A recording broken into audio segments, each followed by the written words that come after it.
વિદ્યાર્થી મિત્રો, ચેપ્ટર 11 વિકિરણ અને દ્રવ્યની દ્વૈત પ્રકૃતિ એના સ્વાધ્યાયનો બીજો એક્ઝામ્પલ.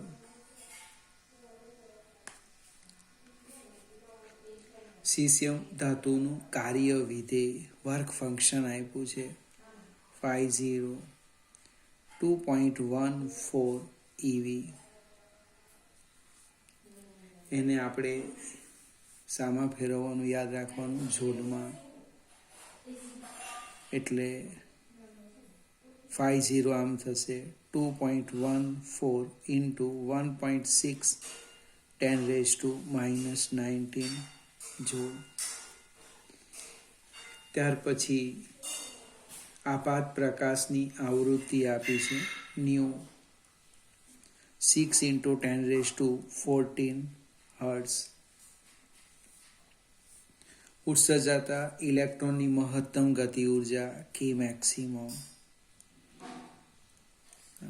સ્ટોપિંગ પોટેન્શિયલ, ફરીથી આ ફોટોઇલેક્ટ્રિક અસરની આઇન્સ્ટાઈનની સમજૂતી લગભગ આખી આવી જાય છે. મહત્તમ ઝડપ. હવે આટલી જ માહિતી આપી છે. કેટલાક અચળાંકો છે એ આપણે જાતે લખવા પડશે. હવે આઇન્સ્ટાઈનનું સૂત્ર આપણે જોઈએ કે એના ઉપર આપાત પ્રકાશની જે આવૃત્તિ છે એ આટલી છે h ન્યુ. એમાંથી માત્ર વર્ક ફંક્શન જેટલું જ કાર્ય કરે, બાકીની મહત્તમ ગતિ ઉર્જા સાથે એનું ઉત્સર્જન થાય. 1/2 mv maximum square.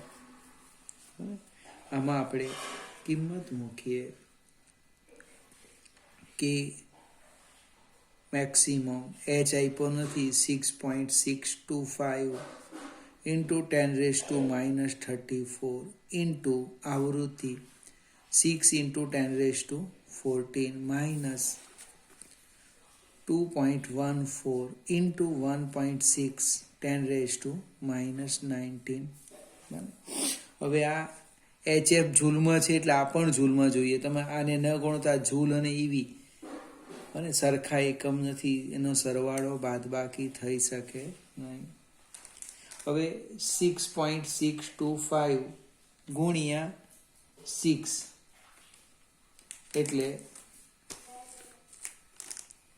39.75 into 10⁻20 minus 2.14 ગુણ્યા 1.6 એટલે 3.424 ઇન્ટુ 10⁻19. હવે સરવાળો બાદબાકી કરવી હોય તો 10ની ઘાત સરખી કરવી પડે. આ -20 છે, -19 એટલે એક વધારવી હોય તો દશાંશ ચિહ્ન આમ ખસેડો. 3.975 10⁻19 ઇન્ટુ 3.424 ઇન્ટુ 10⁻19. જો દશાંશ ચિહ્ન જમણી બાજુ ખસે તો ઘાત ઘટાડવાની અને ડાબી બાજુ ખસે તો વધારવાની. આપણે એક એમ ઘટાડ્યા એટલે -20 -19 એક વધારી દીધું. હવે જો બંનેમાં 10ની ઘાત સરખી છે તો એને સામાન્ય કાઢો તો આ બેનો સરવાળો થશે બાદબાકી 3.975 માઇનસ 3.424 એટલે 0.551 ઇન્ટુ 10⁻19 જૂલ. એને આપણે EVમાં ફેરવવાના, એટલે E વડે ભાગવાના. 551 into 10⁻19 divide by 1.6 into 10⁻19 EV. કેટલાક મિત્રો શું કરે, આ 50 ને EV રવા દે, જૂલને EVમાં ફેરવી દે, એટલે EVની બાદ બાકી થશે. એ પણ ચાલે, અહીં E વડે ભાગી દેવાનું. પણ આપણે કોઈ એક જ પદ્ધતિ અપનાવવાનું. જે વિદ્યાર્થી હોશિયાર હોય એ પોતાની રીતના કામ કરશે. 1.6 વડે ભાગી દઈએ તો કેટલા થશે? 0.344 EV. 0.344 EV આટલી ઉર્જા આવી. એટલે આ પણ જવાબ કહેવાય અને આ પણ જવાબ કહેવાય. આગળ જઈએ. બીજો પ્રશ્ન છે સ્ટોપિંગ પોટેન્શિયલ. હવે સ્ટોપિંગ પોટેન્શિયલ આ આપણો પહેલો પ્રશ્ન હતો એ. બીજો પ્રશ્ન ધીમેથી સમજો. EV0 ઇઝ ઇક્વલ ટુ કે મેક્સિમમ, પણ શામાં? જૂલમાં. યાદ રાખવાનું કે મેક્સિમમ શાની અંદર? જૂલમાં. એટલે V0 બરાબર શું થાય? કે મેક્સિમમ બાય ઈ. હવે કે મેક્સિમમ બાય ઈ એટલે ગતિ ઉર્જા ઈવીમાં આવી, જે આપણે શોધેલું છે. એટલે ખૂબ મજાનો ઓબ્જેક્ટિવ આવી ગયો. આપણે હમણાં ગણતરી કરીએ, કંઈ વાંધો નહીં. 0.551 ઇન્ટુ 10⁻⁻19 ડિવાઈડ બાય 1.6 ઇન્ટુ 10⁻⁻19 એટલે સ્ટોપિંગ પોટેન્શિયલ આવી ગયો 0.344 વોલ્ટ. અહીંયા એક આપણે નોંધ લખીએ, બરાબર યાદ રાખજો. ઓબ્જેક્ટિવ અને સ્ટોપિંગ પોટેન્શિયલ બરાબર ગતિ ઉર્જા શામાં? ઈવીમાં. ઈવીમાં જે ગતિ ઉર્જા હોય એ કોના બરાબર થાય? સ્ટોપિંગ પોટેન્શિયલ બરાબર. તમને કોણે કીધું આ?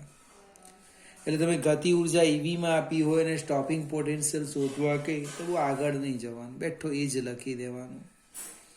હવે ઇલેક્ટ્રોનની મહત્તમ ઝડપ તો 1/2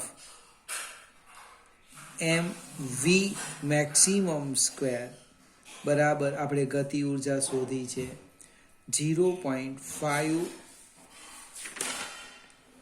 ગતિ ઉર્જા છે 0.551 ઇન્ટુ 10⁻⁻19. યાદ રાખવું, જૂલમાં લેવાનું.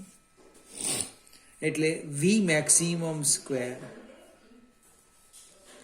2 ગુણ્યા 0.551 ગુણ્યા 10⁻⁻19 છેદમાં એમ એ ઇલેક્ટ્રોનનું દળ બને 9.1 ગુણ્યા 10⁻⁻31.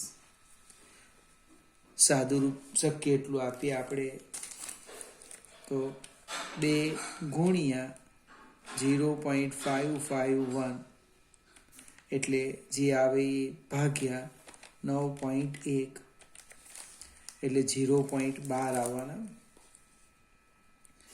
0.12 ગુણ્યા 10⁻⁻19 વત્તા 31 એટલે શું થવાનું? 0.12 ગુણ્યા 10⁻12.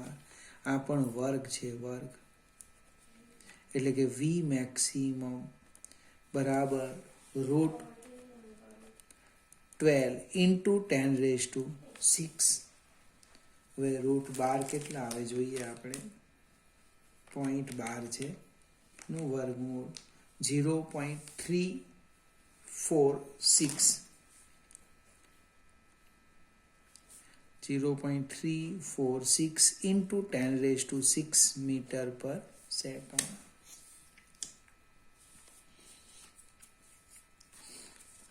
ફરીથી આખી થિયરી જ આવી ગઈ ફોટો ઇલેક્ટ્રિક અસરની, આઇન્સ્ટાઈનની સમજૂતી અને મહત્તમ ગતિ ઉર્જા, સ્ટોપિંગ પોટેન્શિયલ અને ઇલેક્ટ્રોનની ઝડપ.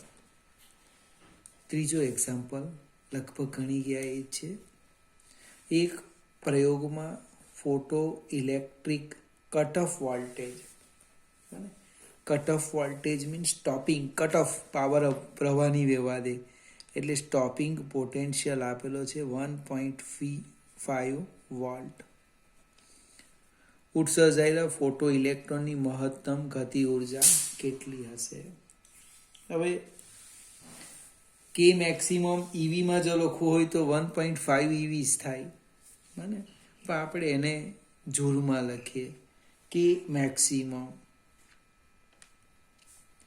EV0 અને ઈ વડે ભાગો તો જૂલમાં આવી ઈવીમાં આવશે, બને, એટલે 1.6 ઇન્ટુ 10⁻⁻⁹ ઇન્ટુ 1.5 એટલે 1.6 ગુણ્યા 1.5 2.4 ઇન્ટુ 10⁻⁻⁹ જૂલ. પછી કોઈને પાછો યાદ આવે કે મારે ઈવીમાં ફેરવવું છે, ઈ વડે ભાગજો 1.5 આવી જશે. નાનો સરખો એક્ઝામ્પલ હતો. ચોથો એક્ઝામ્પલ, હિલિયમ નિયોન લેસર વડે 632.8 નેનોમીટર તરંગ લંબાઈની એકરંગી પ્રકાશ ઉત્પન્ન થાય છે. ઉત્સર્જિત પાવર આટલો છે. પ્રકાશ પુંજમાં રહેલા દરેક ફોટોનની ઉર્જા અને વેગમાન શોધો. આ પુંજ વડે પ્રકાશિત લક્ષ્ય એટલે ટાર્ગેટ પર સરેરાશ રીતે 1 સેકન્ડ દીઠ કેટલા ફોટોન આપાત થતા હશે. ફોટોનના વેગમાન જેટલું જ વેગમાન ધરાવવા માટે હાઇડ્રોજન પરમાણુએ કેટલી ઝડપે ગતિ કરવી જોઈએ. આપણે મજાની ચર્ચા છે, જે આપ્યું એ લખીએ.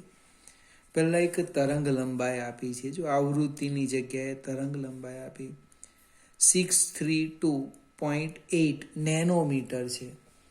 નેનો એટલે હું ડાયરેક્ટ લખું 10⁻⁹ મીટર. પછી પાવર આપ્યો છે, પાવર 9.42, પણ એકમ જોજો મિલી વોટ છે. મિલી પૂર્વક 10⁻³ વોટ. પહેલાં તો ઉર્જા માગી એક ફોટોનની, અને અહીંયા પાવર લખીએ એટલે ખ્યાલ આવે. પછી વેગમાન, એની સંજ્ઞા પણ પી છે. અને એક ત્રીજો પ્રશ્ન છે, ઉર્જા શોધી કાઢીએ. પહેલા આપણે ફોટોનની ઉર્જા,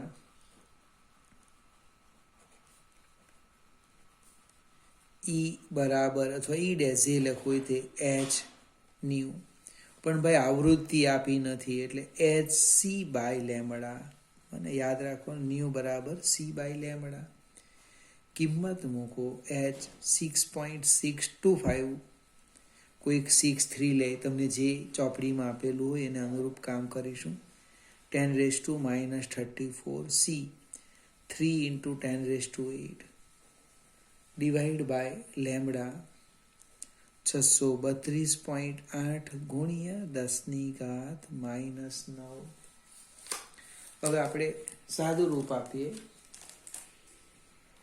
6.625 ગુણ્યા 3 અને ભાગ્યા 632.8 એટલે લગભગ 0.0314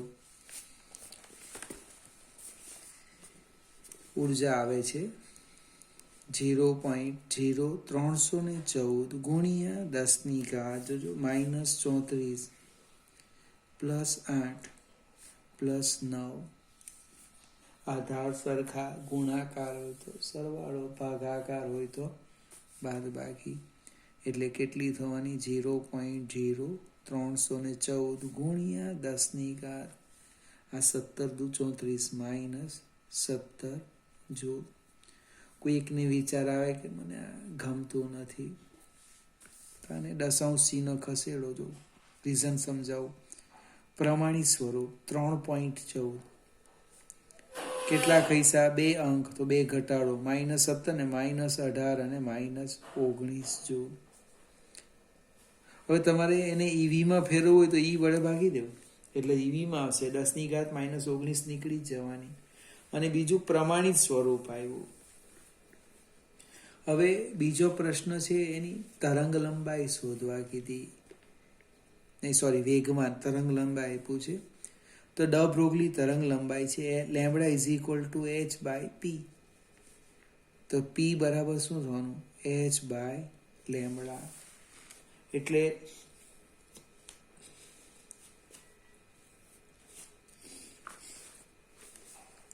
h અહીં સાઈડ પર લખી દઈએ છે. P બરાબર h 6.625 10⁻⁻34 ડિવાઈડ બાય લેમ્બડા આપણને આપ્યા છે 632.8 ઇન્ટુ 10⁻⁹ એટલે 6.625 ભાગ્યા 6.32 6.625 ભાગ્યા 632.8 એટલે 0.010 ગુણ્યા 10⁻⁻34 વત્તા 9 એટલે લગભગ વેગમાન કેટલું થાય? જો અહીંયા લખવું હોય તો આગળ લખાય કે અંક 5 છે. 0.0105 ઇન્ટુ 10⁻34 માંથી 9 જોવાના 25 દશાંશ ચિહ્ન ખસેડીએ 1.05 બે ખસેડી દીધા -27 અને એકમ ન્યૂટન ઇન્ટુ સેકન્ડ. મારા ખ્યાલ પ્રમાણે આ વેગમાનનો પહેલો એક્ઝામ્પલ આવ્યો. હવે આગળ જઈએ. કેટલા ફોટોન આપાત થાય? તો બે વસ્તુ છે, મેં તમને આગળ પણ કદાચ સમજાવ્યું હશે. પાવર કા તીવ્રતા. હું અહીંયા પાવર લખું તો આમ લખાય ઉર્જા ભાગ્યા સમય. એટલે ઉર્જા કેવી રીતના લખવાનો? તો કે n ફોટોન આપાત થાય તો n h ન્યુ બાય સમય t. હવે અહીંયા સમય 1 સેકન્ડ છે તો 1 લખો. પાવર આપ્યો છે h ન્યુ આપણે શોધેલા છે ઉર્જા, પણ h ન્યુ નહીં લખવું હોય તો આમ લખો ને ne બાય t એટલે n આવી ગયા. જો pt બાય e. ખ્યાલ આવે કે નહીં આવે? તીવ્રતા હોય તો શું લખવાનું? અહીંયા ક્ષેત્રફળ આવે. બસ આટલો જ ફેર, બીજું કોઈ ચેન્જ નહીં. એટલે કિંમત મૂકો. પાવરની કિંમત છે 9.42 ઇન્ટુ 10⁻³ ઇન્ટુ 1 ડિવાઈડ બાય ફોટોનની ઉર્જા 3.14 ગુણ્યા 10⁻⁻19 એટલે કેટલા થવાના? 9.42 ભાગ્યા 3.14 એટલે 3 ગુણ્યા 10⁻⁻3 વત્તા 19 એટલે કેટલા હોવાના? 3 ઇન્ટુ 10⁻16 એકમ લખજો ફોટોન પર સેકન્ડ. અને તો સંખ્યાને એકમ નહીં આવે, પણ પ્રશ્ન છે 1 સેકન્ડમાં ઉત્સર્જાયેલા ફોટોનની સંખ્યા. તો વાંચવાનું સારું પડે. છેદવાનું 1 સેકન્ડમાં આટલા ફોટોનનું ઉત્સર્જન થાય. હવે હાઇડ્રોજન પરમાણુનું શું છે પ્રશ્ન? વેગમાન જેટલું જ, એટલે ફોટોનના વેગમાન જેટલું જ હાઇડ્રોજન પરમાણુનું વેગમાન જોઈતું હોય તો કેટલી ઝડપે ગતિ કરવાનું? એટલે આપણે એક કામ કરીએ. સી જરા વિચિત્ર પ્રશ્ન છે. હાઇડ્રોજન પરમાણુનું વેગમાન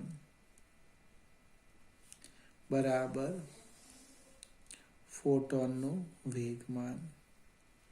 હાઇડ્રોજનનું વેગમાન તો કે mv, ફોટોનનું વેગમાન આપણે શોધ્યું છે 1.05 ઇન્ટુ 10⁻⁻27. હાઇડ્રોજન પરમાણુનું દળ કેટલું લેવાના? તો કે ભાઈ એમાં એક જ પ્રોટોન આવેલો, અને એક જ પ્રોટોન આવેલો એટલે પ્રોટોનનું દળ કેટલું લઈ લઈએ? 1.66 અથવા 67 ઇન્ટુ 10⁻⁻27. લગભગ આ નીકળી જશે 1.05 ભાગ્યા 1.67 એટલે 0.63 મીટર પર સેકન્ડના વેગથી એણે ગતિ કરવું પડે. હવે પાછો પ્રશ્ન ઉદ્ભવ, હાઇડ્રોજનના પરમાણુનું દળ ક્યાં લાવ્યા? તો કે હાઇડ્રોજનનો પરમાણુ પ્રોટોન ને એક ઇલેક્ટ્રોન છે. પ્રોટોનની સરખામણીમાં ઇલેક્ટ્રોનનું દળ ખૂબ ઓછું, -31, એને અવગણી દીધું અને પ્રોટોનનું દળ લખી દીધું. બસ વિચારો, હાઇડ્રોજનની જગ્યાએ હિલિયમ આપેલો હોય તો 2 પ્રોટોન ને 2 ન્યુટ્રોન ગુણ્યા 4 થાય. અહીંયા ખ્યાલ આવશે ને? ફરીથી આપણે આગળ જઈએ. છઠ્ઠો એક્ઝામ્પલ, એક સરખા એક્ઝામ્પલ આવે છે. પૃથ્વીની સપાટી પર આવતા સૂર્યપ્રકાશની ઉર્જાનું ફ્લક્સ.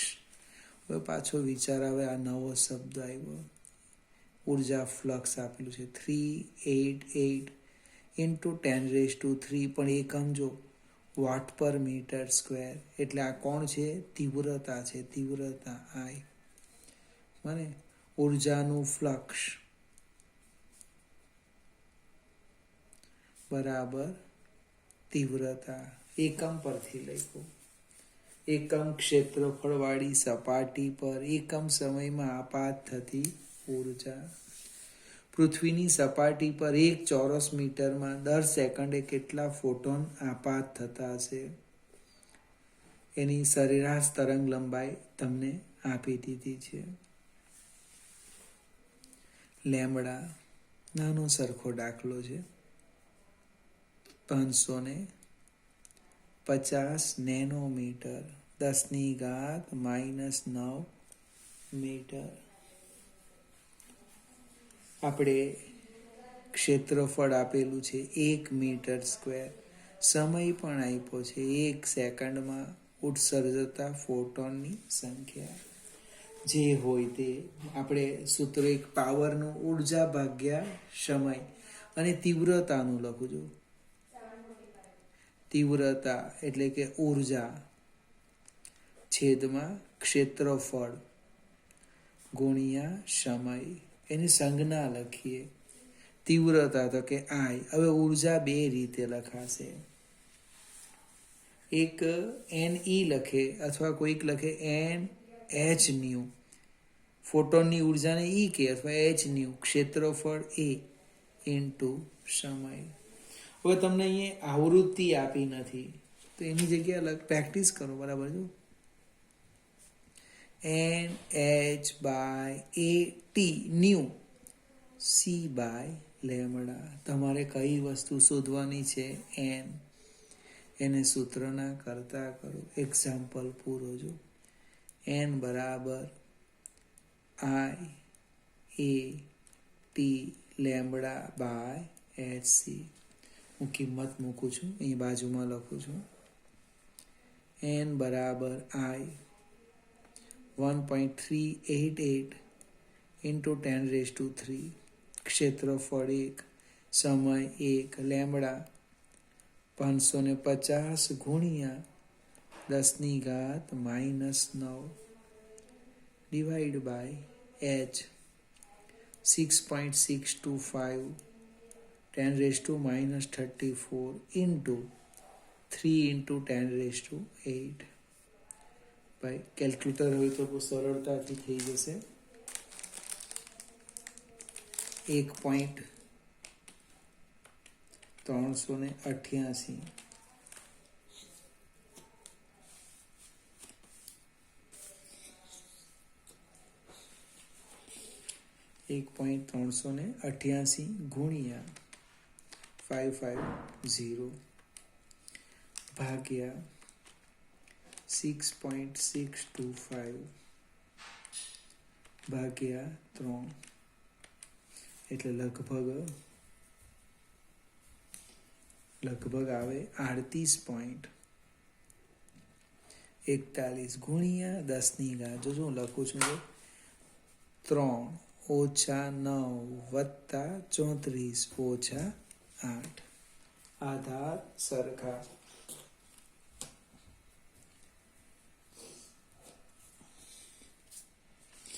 ભાગાકાર ગુણાકાર હોય, ગુણાકાર હોય તો ઘાતાંકનો સરવાળો, ભાગાકારમાં બાદબાકી થાય.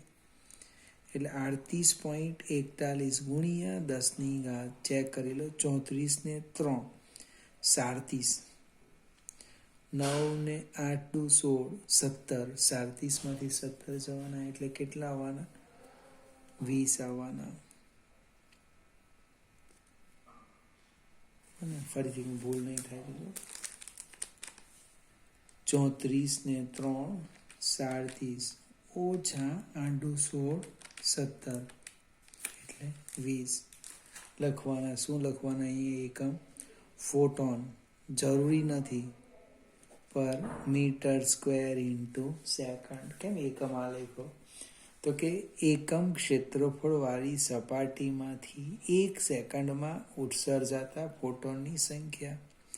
જો તમે એ અને ટીની કિંમત એક સિવાયની આપી હોય તો ખાલી ફોટોને લખવાના, એકમ લખવાની જરૂર નથી.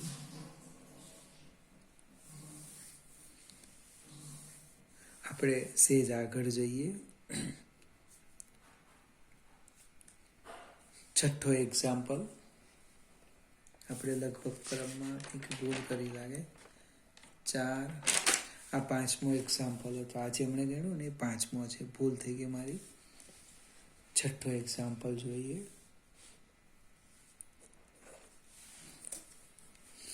એક ફોટો ઇલેક્ટ્રિક અસરના એક પ્રયોગમાં કટ ઓફ વોલ્ટેજ વિરુદ્ધ આપાત પ્રકાશની આવૃત્તિનો ઢાળ આટલો છે, તો પ્લાન્ક અચળાંકનું મૂલ્ય શોધો. હવે ભાઈ મજાની ચર્ચા આવી. સ્ટોપિંગ પોટેન્શિયલ વિરુદ્ધ બને કોનો છે? આપણે આલેખ કટ ઓફ વોલ્ટેજ વિરુદ્ધ આવૃત્તિનો, એટલે આ રીતના થવાનું. આમ V0 અને અહીંયા આવૃત્તિ આલેખ છે, એનો ઢાળ આપેલો છે. આપણી પાસે સૂત્ર છે HV બરાબર EV0, H ન્યુ બને એટલે H બરાબર E V0 by new.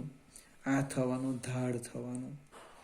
H બરાબર E ગુણ્યા ઢાળ. બહુ ચેક કરવાનું કે આવૃત્તિ વિરુદ્ધ સ્ટોપિંગ પોટેન્શિયલ હોય ને તો છેદમાં જતું રહે. હવે ઢાળ આપેલો છે, કેટલો છે ઢાળ? 4.12 ઇન્ટુ 10⁻⁻15 વોલ્ટ ઇન્ટુ સેકન્ડ. બસ કિંમત મૂકી દઉં, જવાબ આવી જશે. ઈ છે આ, સી નથી, ઈ બને 1.6 અહીંયા લખી દેશે, બાજુમાં લખું છું. H બરાબર 1.6 ઇન્ટુ 10⁻⁻19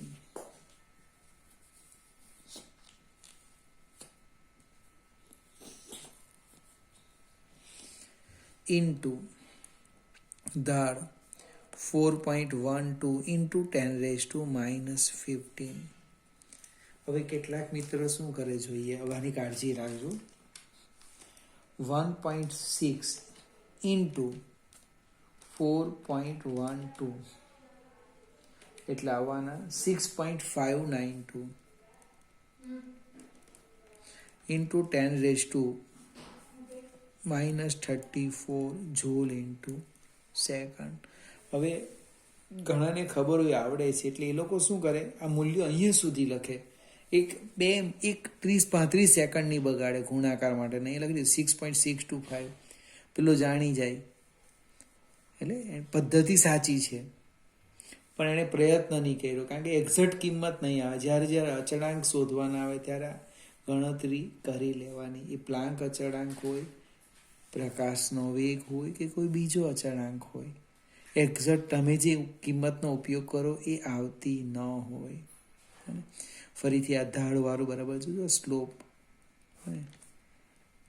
સ્ટોપિંગ પોટેન્શિયલ છેદમાં આવૃત્તિ, તે તમને આપેલા છે. અને આપણી પાસે સૂત્રો પણ એ છે. જો H ન્યુ બરાબર EV0. ઉર્જા પાછા વિચાર આવે ક્યાંથી લાવ્યા. H બરાબર E V0/ન્યુ અને આપણે લઈ લીધો ધાર, E ગુણ્યા ધાર, કિંમત મૂકો એટલે જવાબ આવી ગયો. ફરીથી વિદ્યાર્થી મિત્રો લગભગ નાના 5 દાખલા જે જોઈએ, ધીમે ધીમે અભ્યાસ કરજો તો હવે પછીના દાખલાની કદાચ મારી જરૂર પણ નહીં પડે.